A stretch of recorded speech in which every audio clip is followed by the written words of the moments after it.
നമസ്കാരം പ്രേക്ഷകരെ, everything happens ചാനലിലേക്ക് നിങ്ങളേവരെയും സ്വാഗതം ചെയ്യുന്നു. വെള്ളപ്പൊക്കത്തിൻ്റെ വ്യാപ്തി വിലയിരുത്തി മുഖ്യമന്ത്രി ഇന്ന് വെള്ളപ്പൊക്ക ദുരിതബാധിത പ്രദേശങ്ങളിലൂടെ സ്ഥിതിഗതികൾ വിലയിരുത്തി കാര്യങ്ങൾ മനസ്സിലാക്കി. അദ്ദേഹം ക്യാമ്പുകളിൽ സന്ദർശിക്കുകയും ക്യാമ്പുകളിൽ സൗകര്യങ്ങൾക്ക് വേണ്ടി എത്ര രൂപ വേണമെങ്കിലും ചെലവഴിക്കാൻ ജില്ലാ കളക്ടർമാർക്ക് അധികാരം നൽകുകയും ചെയ്തു.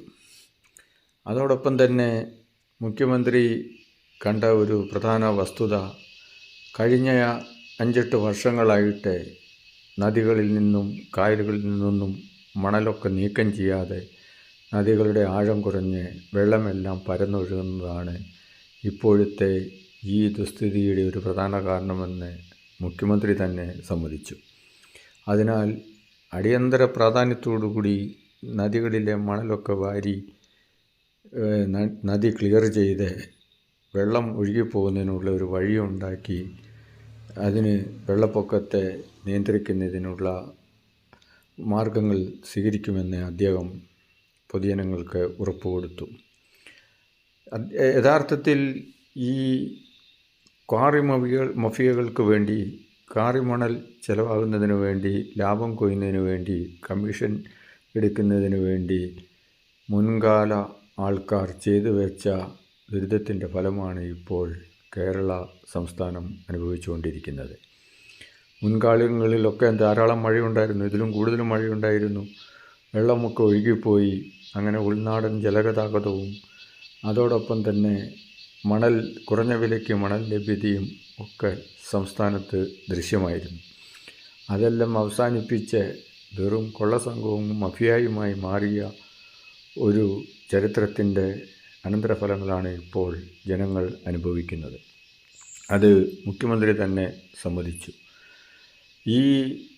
എന്നും കഴിഞ്ഞ 2018 വെള്ളപ്പൊക്കത്തിലും ഇതേ പ്രദേശങ്ങൾ തന്നെയാണ് അധികവും ഫ്ലഡ് എഫക്റ്റഡായി ദുരിതബാധിത പ്രദേശമായത്. ചെങ്ങന്നൂരും ആറന്മുളയും ഒക്കെ തന്നെയാണ്.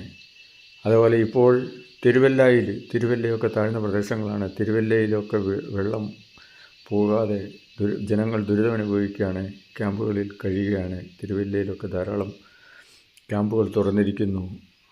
ആയിരക്കണക്കിന് ആൾക്കാർ അവിടെ താമസിക്കുന്നു. അവരുടെ നിത്യോപയോഗ സാധനങ്ങളും വീടുമെല്ലാം തന്നെ വെള്ളത്തിൽ ആണ്ടുപോയി, വെള്ളത്തിൽ മുങ്ങി. നാശനഷ്ടങ്ങൾ, കോടിക്കണക്കിന് രൂപയുടെ നാശനഷ്ടങ്ങൾ സംഭവിച്ചു. ഓണം സീസണിന് വേണ്ടി കച്ചവടക്കാരൊക്കെ സ്വരൂപിച്ച് വെച്ചിരുന്ന വസ്തുക്കളെല്ലാം തന്നെ നശിച്ചു.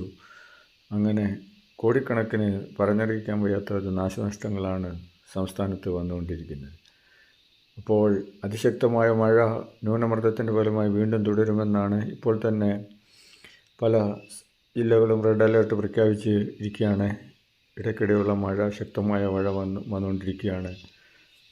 സുഹൃത്തുക്കളെ, ആറന്മുള വിമാനത്താവളത്തിൻ്റെ ഭാഗം കണ്ടു കഴിഞ്ഞാൽ ഏതോ വലിയ ഒരു കായൽ മാതിരിയാണ് കിടക്കുന്നത്. അവിടെ അപ്പം വിമാനത്താവളം കൂടെ വന്നു കഴിഞ്ഞാലുള്ള സ്ഥിതി ഒന്ന് ആലോചിച്ച് നോക്കാവുന്നതേ ഉള്ളൂ. വിമാനത്താവളം തന്നെ വെള്ളത്തിൽ മുങ്ങും. അതോടൊപ്പം അതിൻ്റെ സറൗണ്ടിങ് പ്ലേസുകളെല്ലാം, ചുറ്റുപാടുമുള്ള സ്ഥലങ്ങളെല്ലാം ഭയങ്കരമായ വെള്ളത്തിൽ മുങ്ങി. അവിടെ അങ്ങനെ ഒരു പ്രൊജക്റ്റ് ഉണ്ടാകാത്തതിൽ നമുക്ക് ആളുകളോടും ജനങ്ങളുടെ ബോധത്തിനും നന്ദി പറയാം. മുഴുവനും കണ്ടാൽ തന്നെ അത്ഭുതപ്പെടും. ഒരു കരയും കാണാനില്ല, ഏതാണ്ട് സമുദ്രം മാതിരിയാണ് കിടക്കുന്നത്. അവിടെ ഇവിടെ ഒരു തുരുത്ത് മാത്രം കാണാം. അങ്ങനെയാണ് ആറന്മുള വിമാനത്താവള പരിസരത്തെ ഇപ്പോഴത്തെ സ്ഥിതി.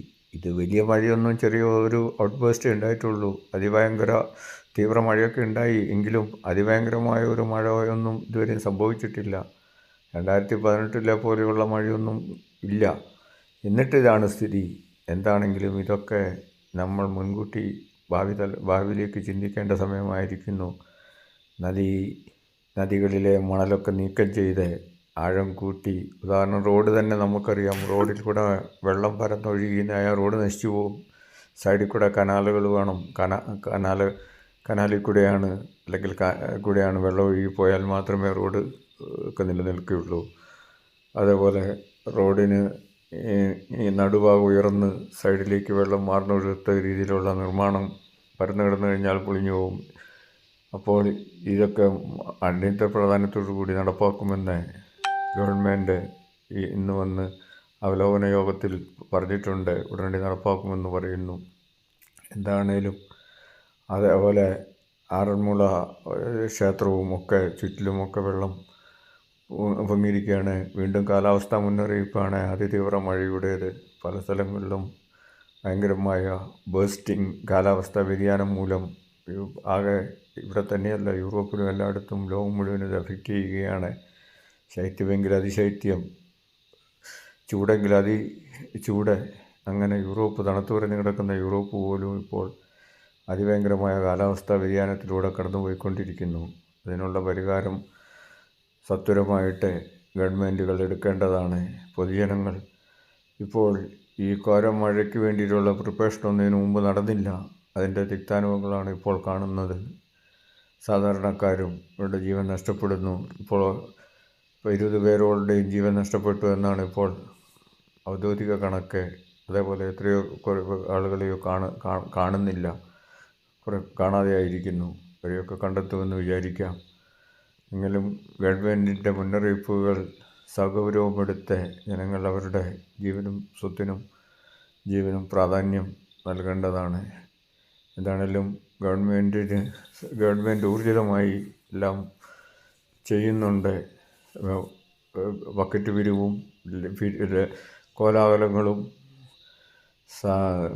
മറ്റ് ശബ്ദിക്കാൻ പാടില്ലായ്കയുള്ള സ്വാതന്ത്ര്യത്തെ വിലങ്ങിടുന്ന കാര്യങ്ങളൊന്നുമില്ല. എന്താണേലും അത് വളരെ നല്ലതാണ്, നല്ല ഒരു കാര്യമാണ്. നന്ദി, നമസ്കാരം സുഹൃത്തുക്കളെ. ഞാൻ captain grand master Shaji Mathew. Like ചെയ്യുക.